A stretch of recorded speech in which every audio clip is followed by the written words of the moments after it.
Good morning students, my self doctor Sangeeta Kumari. इसके पिछले video में मैंने आप लोगों को यूजी सेमेस्टर 5 का साइकोलॉजी DSE 1 पॉजिटिव साइकोलॉजी में मैंने 4th यूनिट जो एप्लीकेशन है उसका जो एक टॉपिक है हेल्थ, उसके बारे में मैंने आप लोगों को जानकारी दी थी। जिसमें पहले कुछ वीडियो में मैंने आप लोगों को फिजिकल हेल्थ के बारे में जानकारी दी थी, उसके बाद मेंटल हेल्थ के बारे में जानकारी दी थी। आज हम लोग उसी को कंटिन्यू करेंगे क्लास में। तो आज मैं आप लोगों को बताऊंगी कि एक स्वस्थ व्यक्ति में क्या क्या लक्षण होते हैं जिसको हम लोग देखकर समझ सकते हैं कि वह व्यक्ति स्वस्थ है। यानी एक स्वस्थ व्यक्ति के क्या क्या लक्षण होते हैं, उसमें बहुत सारे पॉइंट्स हैं हमारे, जिसके आधार पर हम लोग जानते हैं कि वह व्यक्ति स्वस्थ है। इसके बारे में आज जानकारी मैं आप लोगों को दूंगी। तो हम उसमें बहुत सारे पॉइंट्स हैं जिसमें कुछ जो हमारे मानसिक स्वास्थ्य विज्ञान है इसमें दिए हुए हैं। पहला हमारा पॉइंट जो है नियमितता यानी रेगुलरिटी। इसमें देखा गया है कि जो एक स्वस्थ व्यक्ति होता है उसकी जो दिनचर्या होती है और जीवन की जो नियमितता होती है वो जो पाई जाती है, यानी वो जो व्यक्ति है अपने सभी कामों को नियम पूर्वक करता है। यानी उसकी जो दिनचर्या होती है, सुबह उठने का समय, खाने का समय, या काम करने का समय, या पढ़ने का समय, जिसकी जैसी क्रिया होती है वो अपने आप को उसी के अनुसार से ढाल के रखता है। यानी उसकी नियमित एक टाइम टेबल होता है और वे उनका व्यवहार जो होता है वह सामाजिक एवं सांस्कृतिक मानकों के अनुकूल होता है। जीवन के हर क्षेत्र में जो इसके व्यवहार होते हैं उसमें नियमितता पाई जाती है। यानी कि वह व्यक्ति सभी चीज को देखकर सोच समझ के उसके अनुसार से ही अपने कार्य को करता है। सेकंड हमारा है परिपक्वता यानी मैच्योरिटी। देखा गया है कि जो एक स्वस्थ व्यक्ति होता है उसका जो मानसिक स्वरूप होता है वह उसमें सामाजिक परिपक्वता पाई जाती है और ये ऐसे व्यक्ति समाज में उपयुक्त व्यवहार और आचरण प्रदर्शित करते हैं। यानी समाज के लोगों के साथ में जो वो अपने आप को उस अनुसार से ढाल लेते हैं कि उनके साथ में वो अच्छा आचरण प्रस्तुत कर सके। तीसरा हमारा है जीवन लक्ष्य यानी लाइफ गोल। ऐसा देखा गया है कि जो मानसिक रूप से स्वस्थ व्यक्ति होते हैं उनमें पारिवारिक संस्कृति और समाज की मान्यताओं और आदर्शों को ध्यान में रखकर जीवन लक्ष्य निर्धारित करते हैं और उसे पूरा करने की कोशिश करते हैं। यानी उनका स्वस्थ व्यक्ति जो होते हैं उनका एक लक्ष्य होता है, लेकिन वो सामाजिक जो नियम होते हैं, उनके मानक जो होते हैं, उसके आधार पर ही अपने लक्ष्य को सोचते हैं या लक्ष्य को प्राप्त करने की कोशिश करते हैं। यानी एक नियम अपना एक लक्ष्य को बनाते हैं कि हमको उस चीज को प्राप्त करना है, लेकिन वह समाज के नियमों और कानूनों के आधार पर ही होता है। फोर्थ हमारा है उपयुक्त समायोजन यानी एडिक्यूट एडजस्टमेंट। इसमें देखा गया है कि मानसिक रूप से स्वस्थ व्यक्ति होते हैं उनमें उपयुक्त समायोजन पाई जाती है। ऐसे व्यक्ति क्या होता है, कैसी भी परिस्थितियां यानी जटिल परिस्थितियां हैं तो वे अपने आप को उसके अनुसार से ढाल लेते हैं या उसके अनुसार से उस समस्या का समाधान करने की कोशिश करते हैं।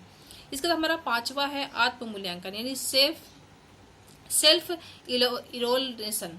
यानी इसमें देखा गया है कि मानसिक रूप से स्वास्थ्य व्यक्ति होते हैं उसके मूल्य, अवगुण, गुण का सही मूल्यांकन कर पाते हैं और अपनी वास्तविकता यानी कि जो स्वस्थ व्यक्ति हूँ वो अपनी वास्तविकता को अच्छी तरह समझते हैं, अपने गुण को, अवगुण को। और ऐसे व्यक्ति न तो अपना अति मूल्यांकन यानी कि ओवर एस्टिमेशन करते हैं और ना ही अंडर एस्टिमेशन करते हैं। यानी अपने आप को वो जिस कंडीशन में है उसे ही स्वीकृत करने की उनमें क्षमता होती है और उसे ही वो अपने समझते हैं कि उसके आधार पर कार्य करे जिससे वो आगे लक्ष्य की ओर प्राप्त कर सके। उसका तो हमारा 6 नंबर है आत्मविश्वास यानी सेल्फ कॉन्फिडेंस। मानसिक रूप से स्वस्थ व्यक्ति होते हैं उनमें सेल्फ कॉन्फिडेंस पाया जाता है। यानी वे अपने आप में मतलब इनमें जो आत्मविश्वास है वो बहुत ही ज्यादा होता है। इस ऐसे व्यक्ति जो होते हैं किसी भी जटिल समस्या का समाधान आराम से कर लेते हैं। उसके बाद 7th नंबर हमारा है संवेगात्मक स्थिरता यानी इमोशनल स्टेबिलिटी। मानसिक रूप से जो स्वस्थ व्यक्ति होते हैं इसमें संवेगात्मक परिस्थिति में संतुलन व्यवहार करने की क्षमता होती है। यानी सामाजिक परिस्थिति में यह ना तो अत्यधिक प्रेम प्रदर्शित करते हैं और ना ही क्रोध। इसके बाद हमारा 8 नंबर है संतोष यानी सेटिस्फैक्शन। इसमें देखा गया है कि मानसिक रूप से जो स्वस्थ व्यक्ति होते हैं उसमें बहुत ही ज्यादा संतोष पाया जाता है। यानी कुछ उपलब्धि जैसे कि उनको कुछ उपलब्धि प्राप्त होती है, कुछ नहीं। यानी कुछ लोग होते हैं ना कि बहुत ज्यादा मेहनत करते हैं और उपलब्धि नहीं मिलती है, या कोई थोड़ी सी मेहनत करते हैं उसको उपलब्धि मिल जाती है। तो वो दोनों कंडीशन में अपने आप को एडजस्ट करने के लिए मतलब अपनी उनकी क्षमता इतनी होती है कि वे अपने आप को उस कंडीशन में रख सके और जितना उनको मिलता है उस भगवान का प्रसाद मानकर उसी में संतोष कर लेते हैं। 9th नंबर हमारा है अतिशयता का अभाव यानी एब्सेंस ऑफ एक्सट्रीज्म। यानी कि मानसिक रूप से जो व्यक्ति स्वस्थ व्यक्ति होते हैं इसमें अतिशयता का अभाव पाया जाता है। ऐसे व्यक्ति अपने व्यवहार में आकांक्षा, संवेग आदि आदि जो स्थिति होती है इसमें समानता प्रदर्शित करते हैं। इसमें अतिशयता नहीं पाई जाती है। इनका व्यवहार समानतया संतुलित होता है, यानी इनको कैसी भी परिस्थिति मिले ये अपने आप को संतुलित व्यवहार प्रदर्शित करते हैं। इसके बाद हमारा 10th नंबर है सामाजिक संपर्क यानी सोशल कॉन्टैक्ट। ऐसे व्यक्ति जो होते हैं ये लोग क्या करते हैं, जो परिचित व्यक्ति इनके पहले से हैं, यानी स्वस्थ मानसिक रूप से स्वस्थ व्यक्ति के जो पहले से परिचित लोग हैं वे उनके साथ में वैसे ही सामंजस्य स्थापित करके लेकर चलते हैं। लेकिन कभी कभी क्या होता है, इनसे कुछ अपरिचित लोग भी आकर कांटेक्ट में आते हैं, यानी जब इनका संपर्क किसी अपरिचित व्यक्ति से होता है तो उनके साथ में भी वो परिचय मतलब अपना परिचय बांटना या उसका संपर्क बनाने से हिचकिचाते नहीं हैं, बल्कि उनके साथ भी एक नया तालमेल स्थापित करते हैं। 11th नंबर जो है हमारा संवेदनशीलता यानी सेंसिटिविटी।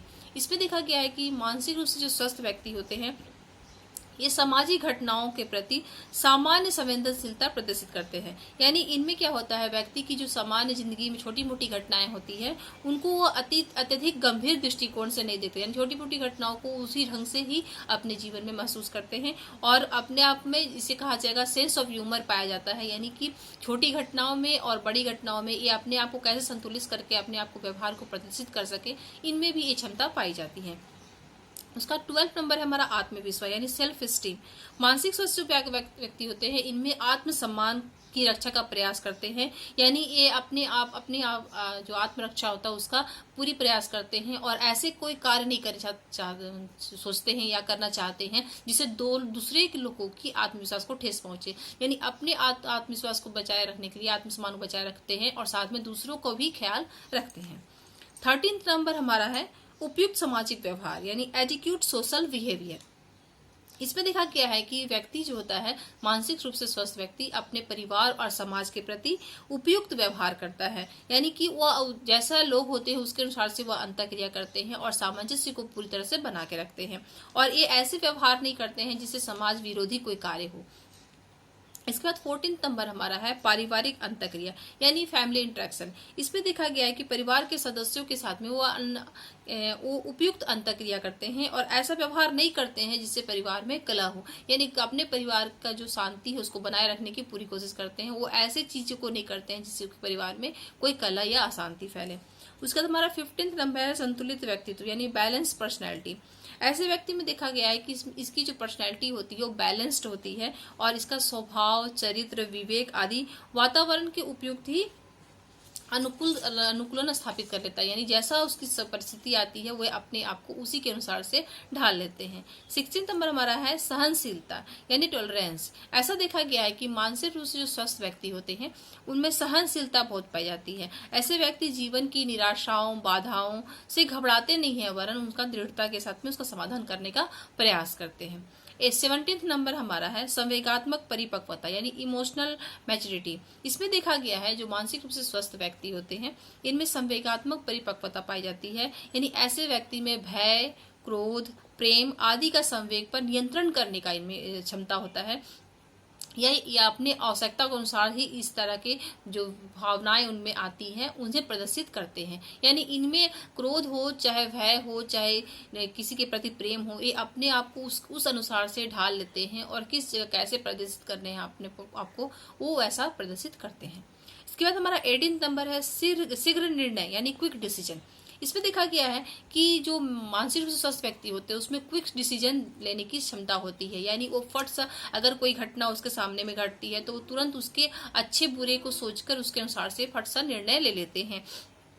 या ऐसे व्यक्ति जो होते हैं इसमें किसी प्रकार का मानसिक संघर्ष जो होता है वो नहीं पाया जाता है, यानी ये तुरंत ही डिसीजन ले लेते हैं और उसके अनुसार से ये अपना काम करते हैं। उसके बाद हमारा 19th नंबर है शारीरिक स्वास्थ्य के प्रति सतर्कता यानी केयर ऑफ फिजिकल हेल्थ। ऐसा देखा गया है कि मानसिक रूप से जो स्वस्थ व्यक्ति होते हैं वे अपने आप का यानी अपने स्वास्थ्य का पूरी तरह से केयर करते हैं, यानी अपने स्वास्थ्य के प्रति सतर्क रहते हैं। अगर कुछ भी प्रॉब्लम्स अगर होती है तो तुरंत ही डॉक्टर के पास जाते हैं या उसका कुछ उपचार करते हैं।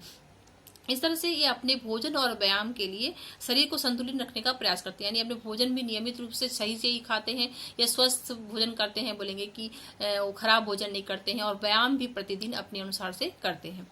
20 नंबर हमारा है कि वास्तविक संसार से संबंध, यानी relation with real world.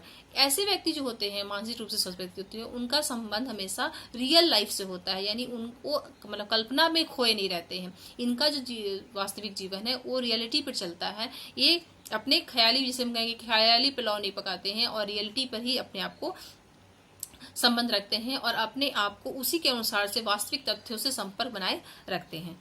21 number हमारा है कि व्यक्तिगत सुरक्षा की भावना, यानी sense of personality, personal safety.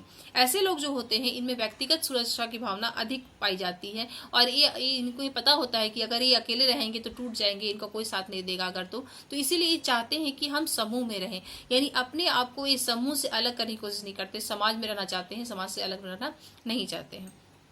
इसके बाद हमारा है 22 नंबर जीवन दर्शन, जिसे कहते हैं फिलॉसफी ऑफ लाइफ, यानी ऐसे जो मानसिक रूप से स्वस्थ व्यक्ति होते हैं इनके जीवन दर्शन में निश्चितता पाई जाती है।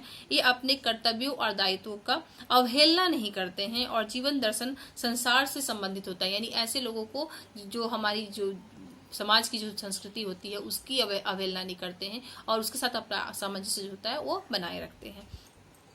23 नंबर हमारा है कि वातावरण का ज्ञान, यानी नॉलेज ऑफ इन्वायरमेंट, यानी ऐसे जो सदस्य जो ये होते हैं पर्सनैलिटी वाले व्यक्ति होते हैं जिनका मानसिक स्वास्थ्य पूरी तरह से अच्छा होता है, इनको रियलिटी का पूरा ज्ञान होता है, यानी वातावरण का उन्हें पूरा ज्ञान होता है। अपने ज्ञान के आधार पर वो वास्तविकताओं को ध्यान में रखकर वो ऐसा ही व्यवहार करते हैं और अपनी भावनात्मक योजनाएं बनाते हैं, यानी उसकी स्थिति को, उसको वास्तविकता ज्ञान होता है कि वो समाज में वो किस पोजीशन में है और किस जगह पे है, इसलिए वो अपनी स्थिति को अच्छी तरह से समझते हैं।